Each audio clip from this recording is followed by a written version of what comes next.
So you got Andrew Tate and Candace Owens here debating a couple of different things.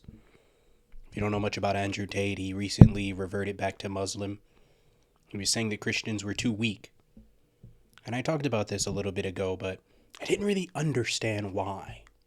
Well, in this conversation we're getting ready to watch, him and Candace Owens, they dive deep into a conversation between each other.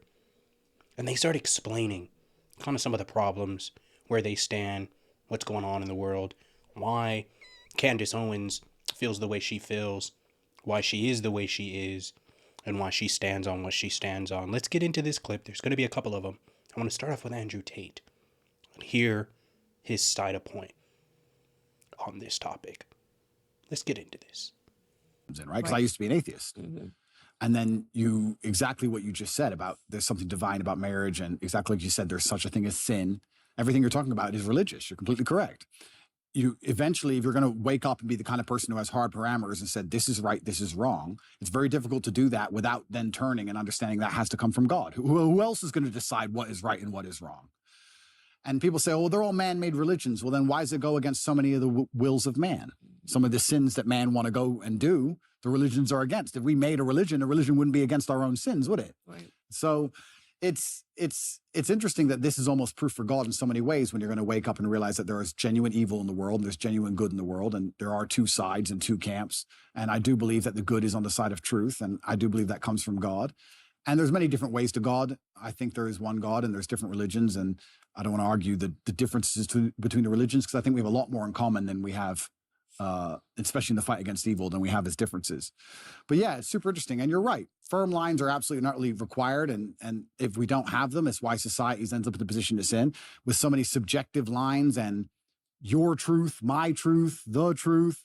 And you're completely correct. It's not very often I sit with somebody who I feel like says something and I feel corrected, but you're right. Live and let live is hijacked. I mean, he made a couple of good points in there. I mean, I don't know how much I agree with the whole ordeal that, we all believe in the same God, maybe just different religions, because there is a difference at times if you speak to different people or if you just see it in the world. There obviously is a different God that people believe in, and we're not all believing in the same God. Now, Andrew Tate, he's a little rough around the edges.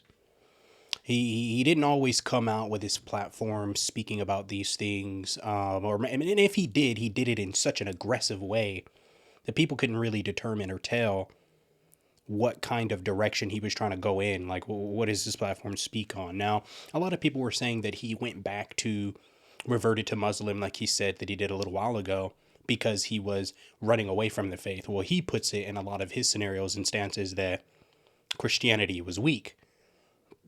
He wanted to follow the Muslim religion and that culture because he believes they stood for something. And he believes that a lot of Christians in the Christian community don't stand for anything.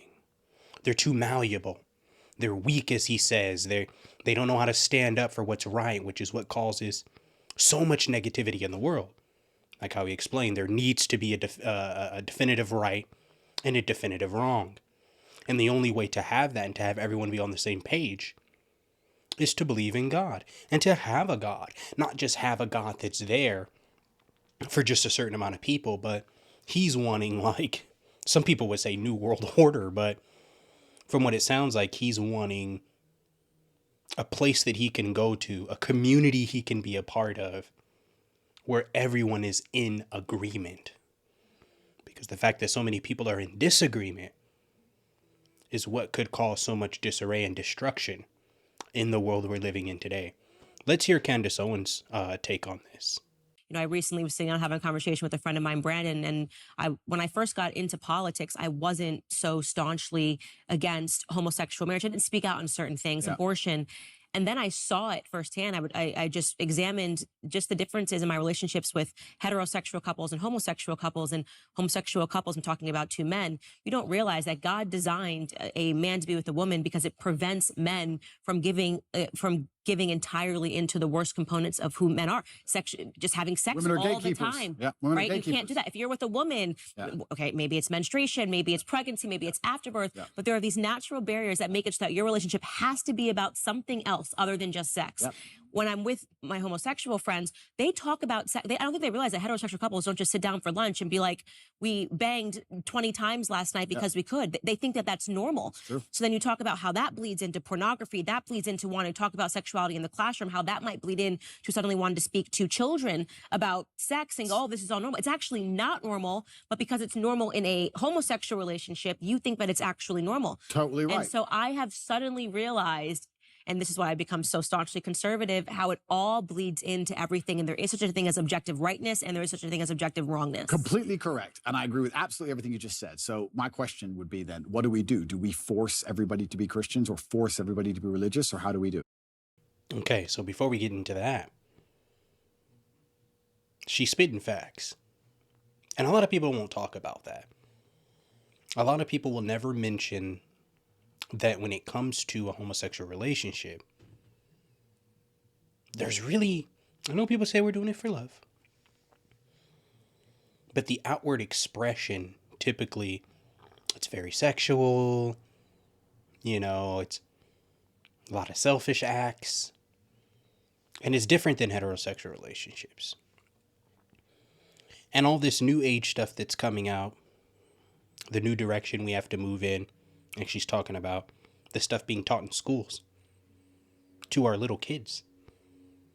Because what they believe that people need to know about this, people need to be educated on it. I don't think that people need to be educated on something that shouldn't be happening in the first place.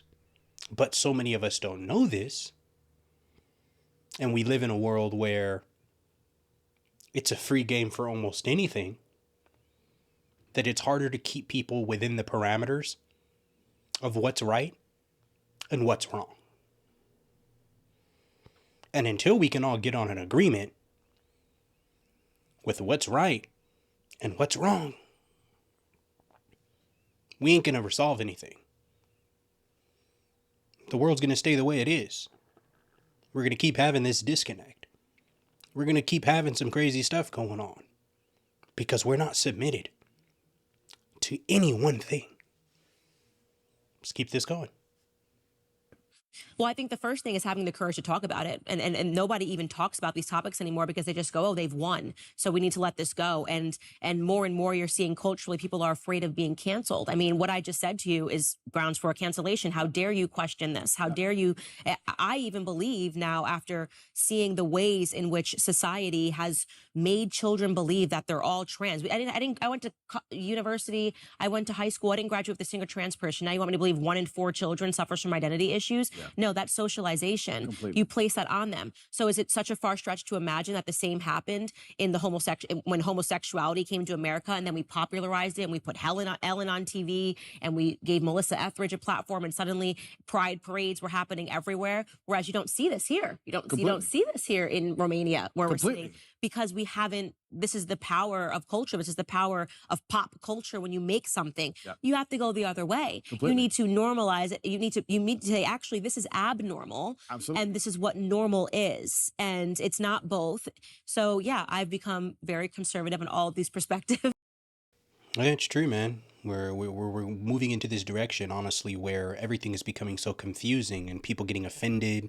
Oh, they're being misgendered, misidentified, and this is wrong, and this is offensive, and it's just becoming so terrible because we're making things that, honestly, we should all be able to say that are wrong, we're making them right. And that just doesn't make sense in any life, in any reality. We got to be able to stay strong. And it's not that we hate. People always say, oh, there's no hate like Christian love. There's no hate like Christian love. That saying sickens my stomach. Because that doesn't make any sense at all, number one. And number two, on top of that, it's not hate that's going out. It's just standing on something. Just because I believe in something, or just because I stand on something, it doesn't mean that I hate you.